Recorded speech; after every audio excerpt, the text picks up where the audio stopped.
विधायक अनुदान पांठिरू केन्द्रापड़ा ब्लॉक अधीन श्यामसुंदरपुर पंचायत अंतर्गत नाजीबंध ठारू मरड़पुर पर्यंत नवनिर्माण होइतिबा ढलाई रास्तार शुभ उद्घाटन उत्सव में उद्घाटक भाव में जोगदेले विधायक श्रीयुक्त शशि भूषण।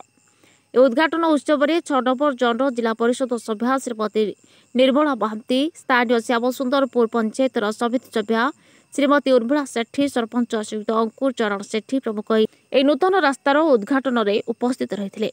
ए नूतन रास्ताटी निर्माण होगा पर यातायात सुविधा होगा नहीं बेस खुशी व्यक्त करछथि। ए कार्यक्रम में स्थानीय अंचल बहु लोक माने जोग देथिबा देखिबाकु मिलिछि।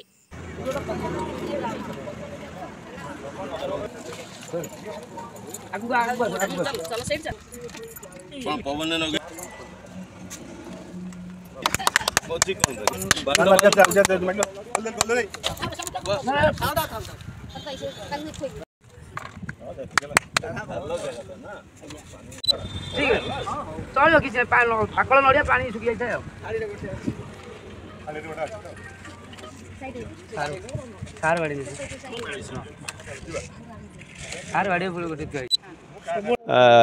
आमर पारादीप रास्ता कड़े सीधा सड़क लांजीगट मर्डरपुर पर्यंत जो रास्ता लोकों को जीवा आसापी सीधा सड़क रास्ताटार आवश्यकता था। लोक बुलिकी जाऊले तेणु जदियो यह एक बहुत छोटिया रास्ता किंतु साधारण लोकंर आवश्यकता था एवं बहुत दिन आवश्यकता को ये अंचल जो मान सब प्रतिनिधि अच्छा सरपंच समिति सभ्य निर्वाचित प्रतिनिधि माने समस्तंकर दाबी थिला ताको हो रास्ताटी समस्ते खुशी।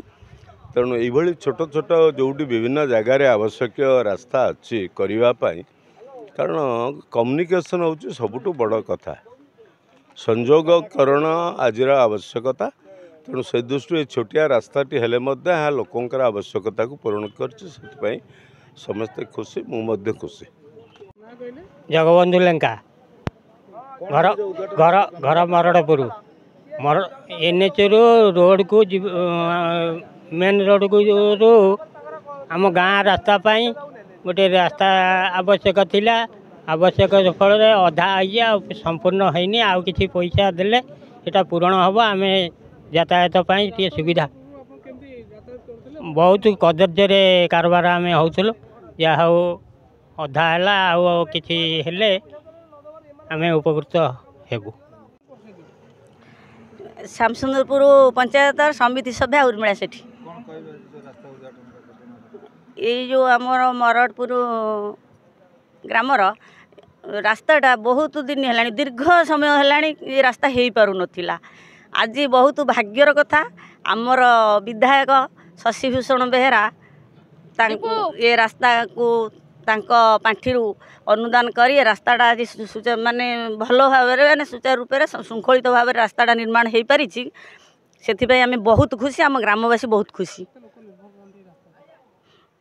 आमर ये 1000-1200 लोक पूरा जीवासिया ये करती रास्ताटा ये आम हठात गोटे मेडिकल केस है कि गोटे जेकोसी कम बाहर के जापर आंठिए कादुओ होता जहाँ एत दिन पर सेटा से आशाटा आम ग्रामवासी पूरण होम ग्रामवासी बहुत खुशी अच्छा समस्ते धन्यवाद दौरान आमर विधायक को जहाँ एत दीर्घ दिन जो समस्या सी आज समाधान कर। केन्द्रापड़ा प्रभासिनी दास को रिपोर्ट प्रयाग खबर।